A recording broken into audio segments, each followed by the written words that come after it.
All right, in the last few parts of the lecture, we talked about Polanyi's ideas and how they challenge this notion that people have always and everywhere thought and acted in market-related terms, right, in the quest for M prime.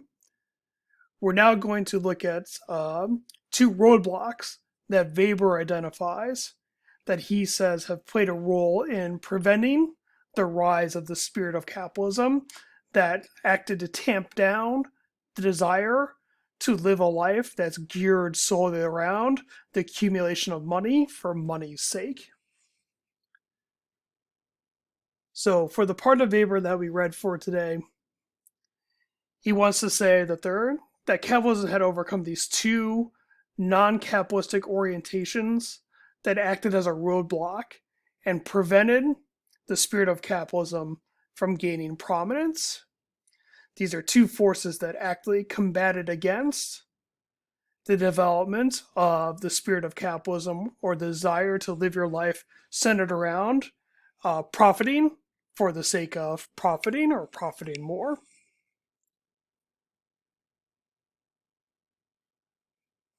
One of these orientations that acted as a roadblock were traditional religious beliefs, at least within the general confines of the Christian tradition,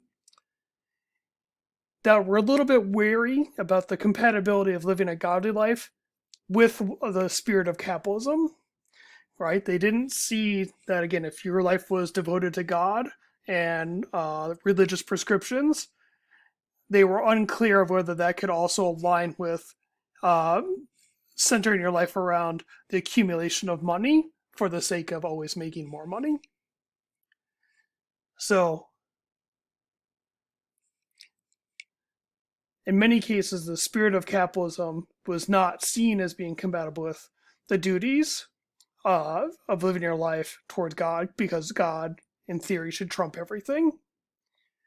Now, we're going to see later when we talk about the origins of capitalism that kind of ironically, the Protestant tradition actually paved the way for the development of the spirit of capitalism, but that was completely unintentional and accidental, and went against, in many ways, was the opposite of what these people were intending to do with their belief system.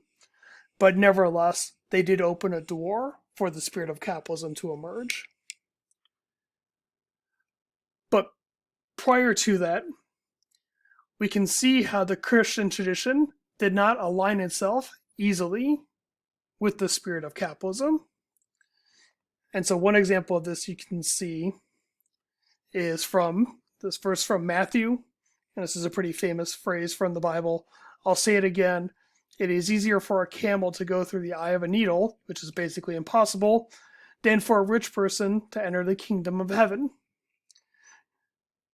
Right? Taken literally, this is saying if you're rich, you're not going into heaven. You're not making it into the afterlife. Right? So this is kind of the implication that you could easily draw from this is that being rich is sinful. And it's only by not being rich that, again, that you're able to even be eligible to go into heaven. So here, accumulating wealth and living a godly life seemed not to be compatible at all. Now, in actual historical fact, there were ways in which people tried to justify how they could both be wealthy and also be godly. But that's a different discussion for a different day.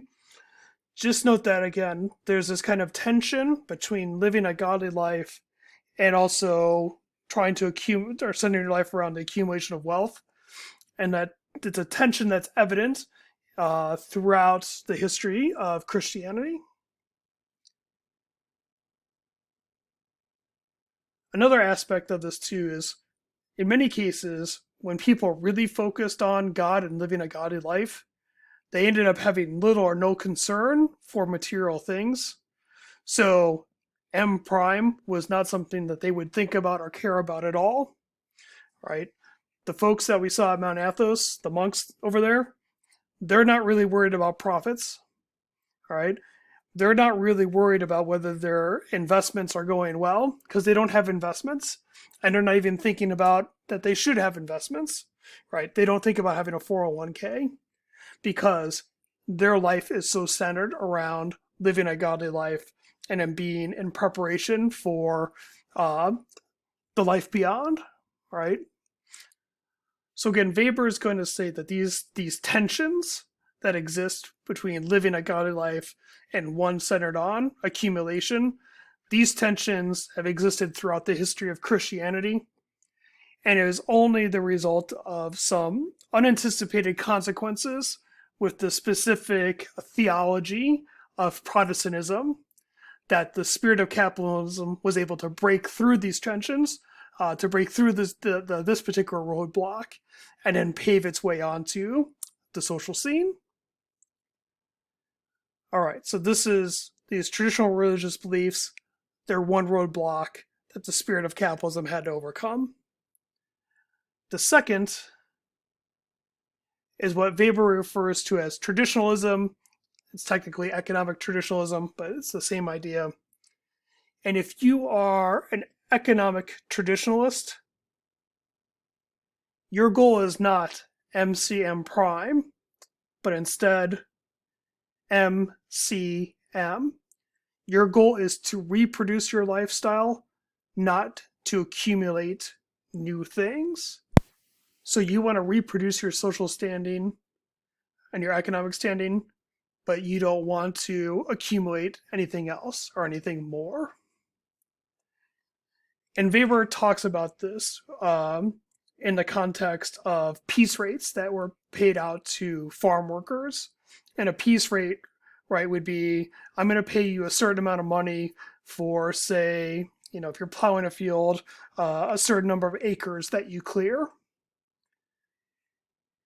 And in order to try to get workers at this time to be more productive, at times people would try to pay them more per acre of land, say that they would plow. And that kind of incentive would work to make someone more productive if they had a capitalist mindset, because they're desiring more money and this is a way that they could make more money. But if they're a traditionalist, their goal isn't to accumulate more, it's just to reproduce what they have. So if someone, say, doubles this person's wages, right, they were being paid 1 shilling for every acre, and now they're paid 2, well, what's going to happen? Someone who is an economic traditionalist is now going to work half as much, because all they want is a certain amount of money. And if they can get that money working half the time that they normally did, that was fine. All right. And so this is why Weber says that historically people always had to, or there was an incentive for them to pay people less and to cut their wages. And that was the only way they could get people to work more, because people were traditional in orientation. They just wanted a certain amount of money, and they would only work as long as it took them to earn that money. If they could do it in 4 hours, they would. If it took them 8 hours, that took them 8 hours. If it made it so there was 12 hours, they'd work 12 hours. But they're not going to work differently in order to get more money. And so for long periods of time, people around the world were economically traditionalist in orientation. There was a set lifestyle they wanted to live. They would just accumulate enough money or resources to reproduce that lifestyle, and then they would stop working. So one famous example of this is that Ford tried to open up a new factory down in, I believe it was Brazil. It was somewhere in South America. And Ford, the company, had a really hard time keeping workers because the local population there would show up to work, and they might work for 6 months out of the year, but as soon as they had accumulated enough for them to reproduce their lifestyle, they would leave and they'd quit. And they'd be gone for, say, 6 months, and then they would show up again 6 months later to see if they could get their job back. Because their goal wasn't to, again, kind of like build up the reserves to have a huge savings account. Their goal was just to get enough money to meet their needs. And then once they had that, then they're not going to work anymore. Right? Work wasn't seen as being intrinsically valuable good on its own. It was just a means to an end, and this end was a fixed amount of money. So if Weber is right, the spirit of capitalism is kind of won the day, and part of that, the story of the spirit of capitalism is the Protestant work ethic. And as a part of American culture, a big part of American culture is anchored around this idea of the Protestant work ethic, that Americans tend to believe that work in and of itself is a good thing, right? And so if you tell someone you're working really hard, for the most part, they're not going to look at you and be like, oh, that's terrible, right? We kind of give people props for working hard.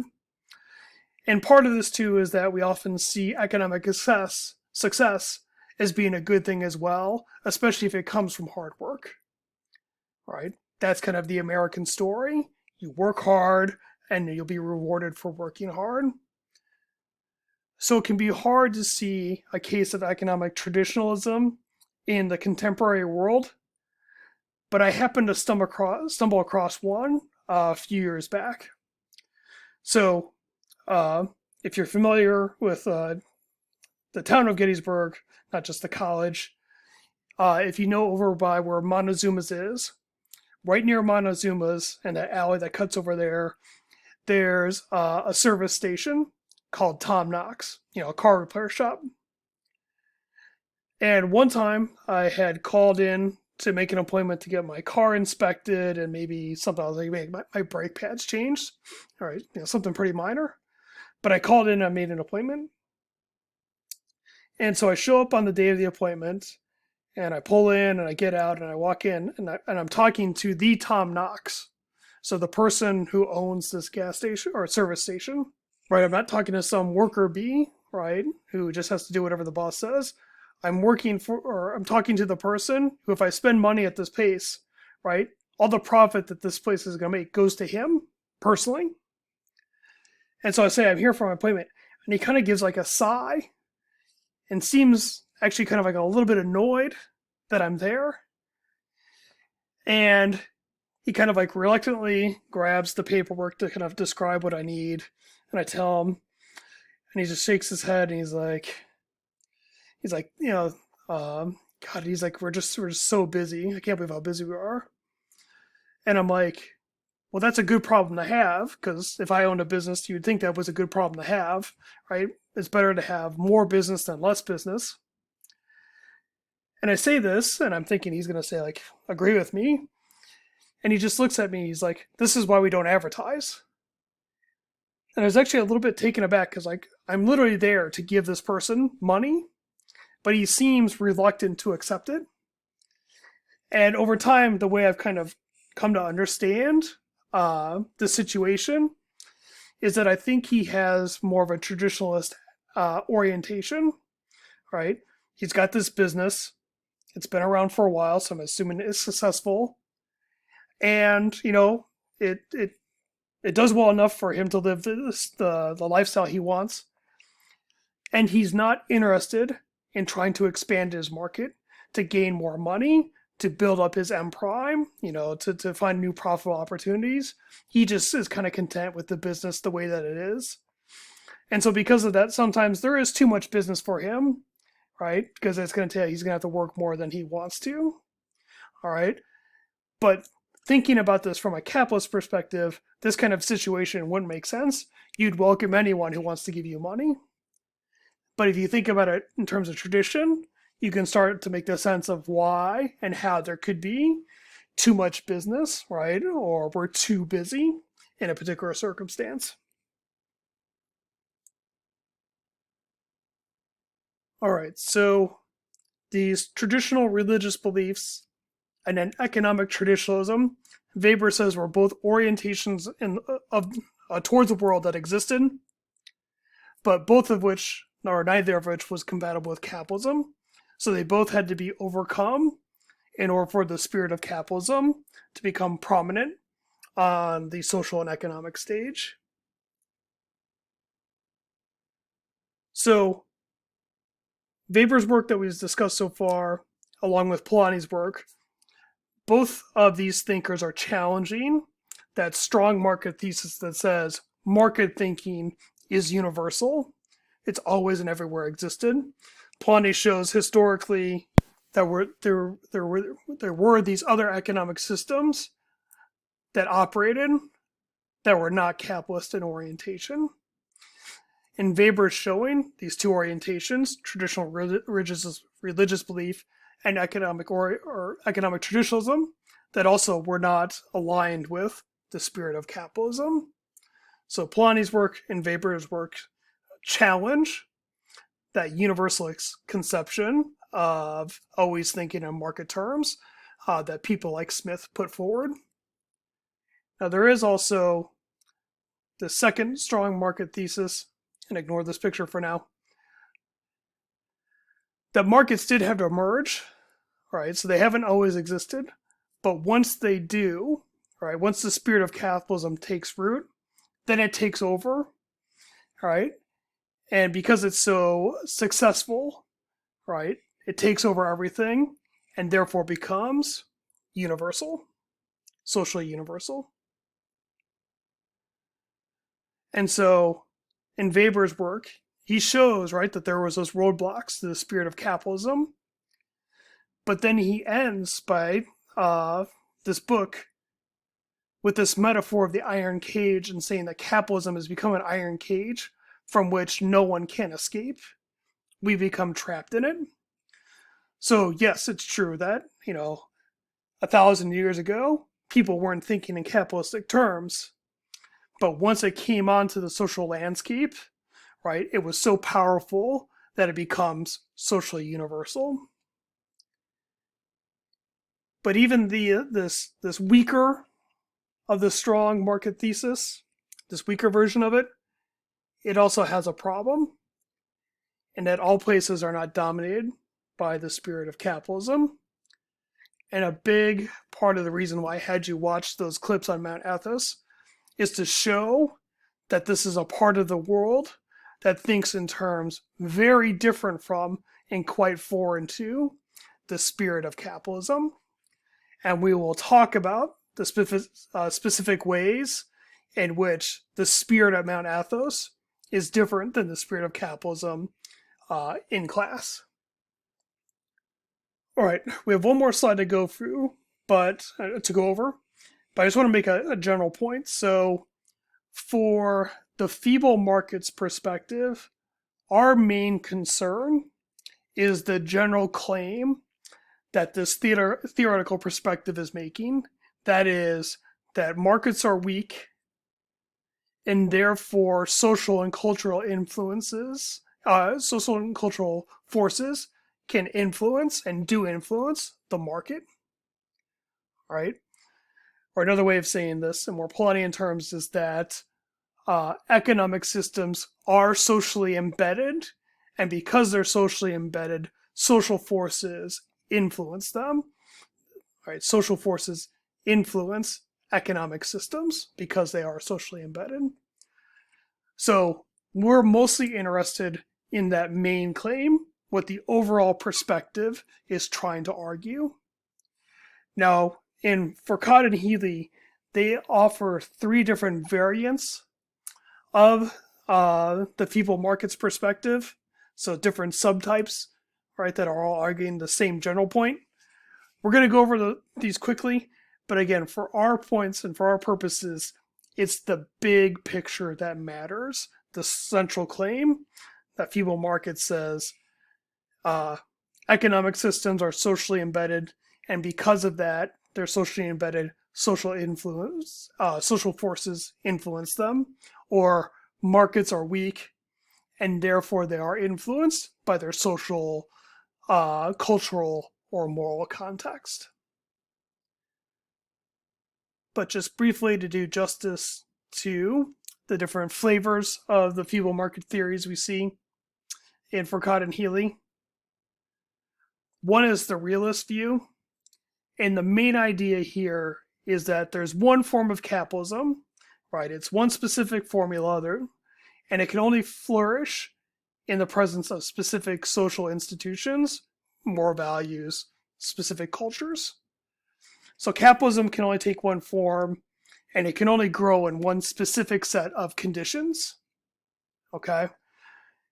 you can't take capitalism, or capitalism could never grow in a place that doesn't have the right social traditions. It just wouldn't flourish there. So, for the realist view, capitalism can only work under a very specific set of conditions.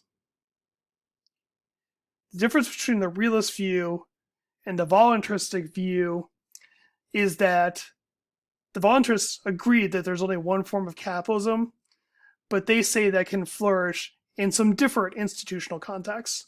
Not all, but not just one. All right.